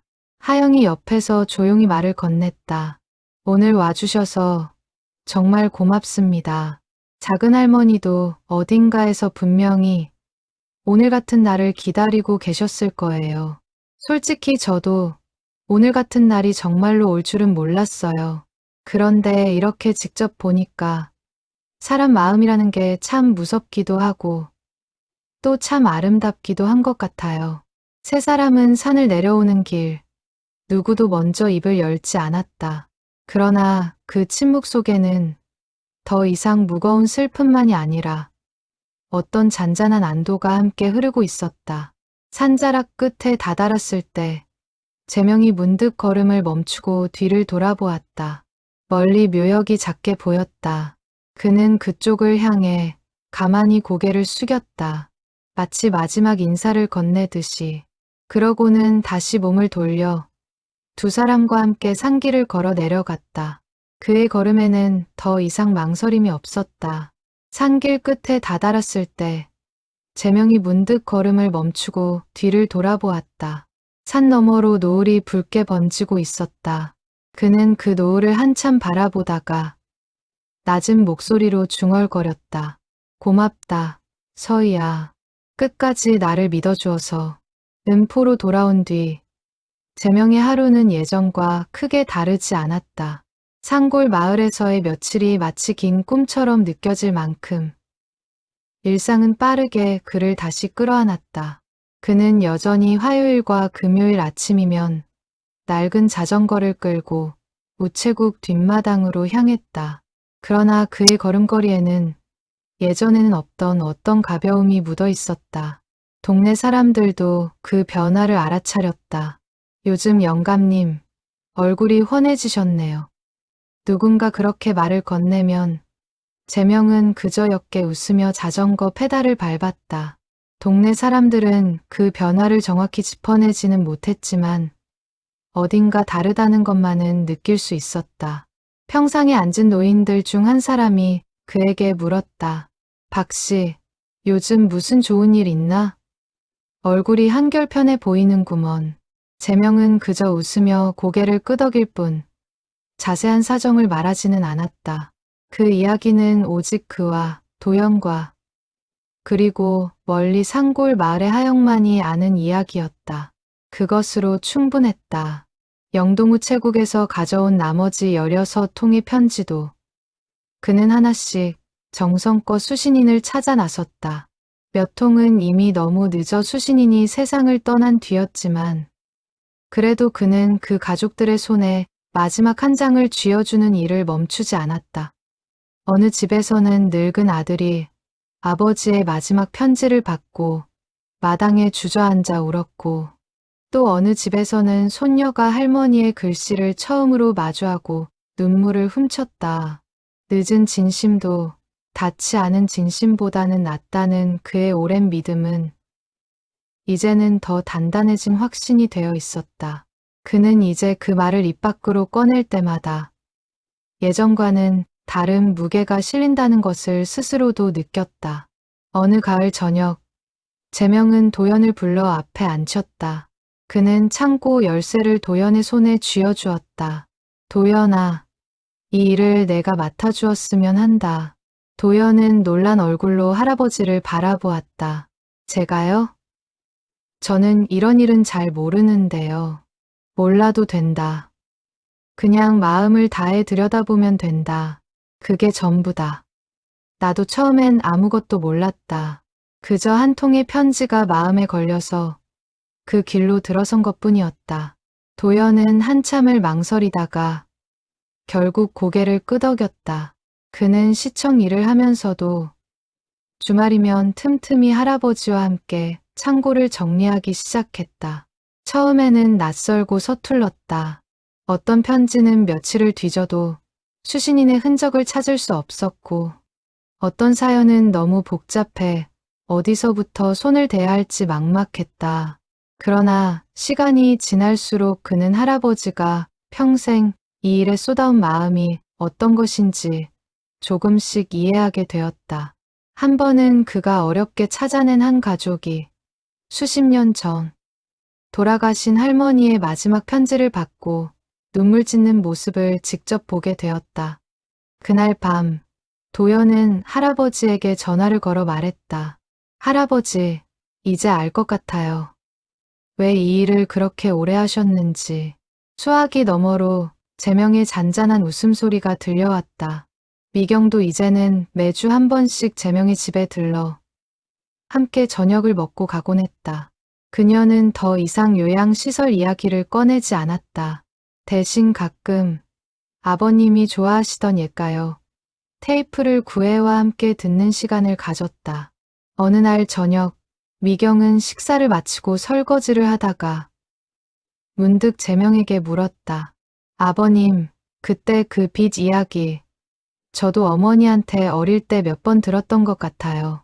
그런데 그게 진짜 있었던 일인 줄은 몰랐어요. 그냥 옛날 동화 같은 이야기인 줄로만 알았거든요. 재명은 찻잔을 들고 창밖을 바라보며 대답했다. 나도 그땐 그게 그냥 약속인 줄로만 알았다. 살다 보니 그 약속이 내 평생을 다 끌고 온 줄도 모르고 말이다. 미경은 그 말에 한동안 말을 잇지 못했다. 그녀는 그제야 큰아버지가 평생 짊어지고 살아온 무게가 얼마나 컸는지를 비로소 가슴으로 느낄 수 있었다. 가족 사이에 흐르던 오랜 긴장은 그렇게 조금씩 풀려나갔다. 겨울이 오기 전 재명은 도연과 함께 우체국 뒷마당 한쪽에 작은 나무 한 그루를 심었다. 팽나무 묘목이었다. 도연이 인터넷을 뒤져 어렵게 구해온 것이었다. 흙을 파는 도연의 이마에 땀이 송글송글 맺혔다. 재명은 그 곁에서 어린 시절 고향에서 보았던 팽나무의 모습을 떠올리며 천천히 흙을 다졌다. 할아버지, 이거 심으면 우리도 매년 봄마다 와서 볼 수 있겠네요. 재명은 흙을 다지며 고개를 끄덕였다. 그래, 이 나무가 크면 언젠가 이 동네 사람들도 이 나무 아래서 누군가를 만나기로 약속하고 또 그 약속을 지키며 살아가겠지. 사람 사는 일이라는 게 다 그런 것 아니겠느냐. 도연은 흙 묻은 손을 털며 물었다. 할아버지는 후회 안 하세요? 평생을 그렇게 한 사람만 기다리며 사신 거요. 재명은 잠시 하늘을 올려다보았다. 구름 한 점 없는 맑은 겨울 하늘이었다. 후회는 안 한다. 다만 조금 더 일찍 용기를 냈더라면 어땠을까 하는 아쉬움은 있지. 그래도 그 아쉬움마저도 이제는 내 삶의 한 부분이다. 그것마저 없었다면 내가 지금의 내가 아니었을 테니까. 그는 가슴팍에서 손수건에 쌓인 무언가를 꺼냈다. 하영에게서 받아온 합쳐진 나무빗의 작은 사진 한 장이었다. 빗 자체는 서희의 비석 앞에 남겨두고 왔지만 그는 그 사진만은 늘 품고 다녔다. 그는 그 사진을 잠시 들여다보다가 다시 가슴 깊이 넣었다. 이듬해 봄, 청솔마을의 하영에게서 편지가 한 통 도착했다. 마을 어귀에 매화가 피었다는 소식과 비석 앞에 두고 간 빗이 잘 있다는 소식이었다. 편지 말미에는 이런 구절도 있었다. 작은 할머니 비석 앞에 두고 가신 그 빗, 가끔 가서 들여다보면 꼭 두 분이 나란히 앉아 계신 것 같아요. 마을 사람들도 이제 그 이야기를 다 알아서 봄마다 매화가 피면 다들 그 무덤가를 한 번씩 들여다보고 가신답니다. 재명은 그 편지를 받아들고 오랫동안 마당에 서서 봄바람을 맞았다. 그날 이후로도 두 사람은 가끔 편지를 주고받았다. 전화 한 통이면 될 일을 두 사람은 굳이 손으로 글을 써서 붙였다. 그것이 재명에게는 평생 자신이 지켜온 어떤 가치에 대한 작은 예의처럼 느껴졌다. 도연은 그 모습을 보며 가끔 웃었다. 할아버지, 그냥 전화하시면 편하잖아요. 그러면 재명은 고개를 저으며 말했다. 편지에는 전화로는 담을 수 없는 게 있다. 쓰는 동안 마음을 한 번 더 들여다보게 되거든. 세상은 점점 빠르게 변해갔다. 편지를 쓰는 사람도, 그것을 기다리는 사람도 갈수록 줄어들었다. 휴대전화하면 속 메시지들은 보내는 순간 바로 닿았고, 기다림이라는 단어는 점점 낡은 말이 되어가고 있었다. 그러나 음포의 작은 우체국 뒷마당에서는 여전히 누군가의 마음이 누군가에게 닿기를 기다리며 조용히 쌓여가고 있었다. 그리고 그 마음들을 끝내 외면하지 않는 사람이 그곳에 있었다. 재명은 가끔 생각했다. 인연이라는 것은 시간이 갈라놓아도 결국 어딘가에서 다시 이어지는 것이라고. 그 옛날 바닷가 바위에서 서희가 들려준 이야기처럼 늦게 닿은 한 통의 편지가 그 말이 거짓이 아니었음을 그에게 증명해준 셈이었다. 그는 이제 더 이상 자신의 늙음과 깜빡거리는 기억을 두려워하지 않았다. 잊혀지는 것들이 있다 해도 마음 깊은 곳에 새겨진 것들은 결코 사라지지 않는다는 것을 그는 이제 알고 있었다. 봄이 되면 우체국 뒷마당의 팽나무 묘목에서 작은 새잎이 돋아났다. 도연은 매번 그 잎을 사진으로 찍어 할아버지에게 보여드렸고, 재명은 그 사진을 들여다보며 늘 같은 말을 했다. 올해도 잘 자랐구나. 그 한마디 속에는 그가 평생 지켜온 모든 기다림과 그리움, 그리고 마침내 찾아온 평온함이 함께 담겨 있었다. 그는 오늘도 낡은 자전거를 끌고 우체국 뒷마당으로 향한다. 누군가의 마음이 또 다른 누군가에게 닿기를 바라며, 그리고 그 마음이 비록 늦게라도 닿을 수 있다면 그것만으로도 충분히 살아갈 이유가 된다는 것을 그는 이제 누구보다 잘 알고 있었다.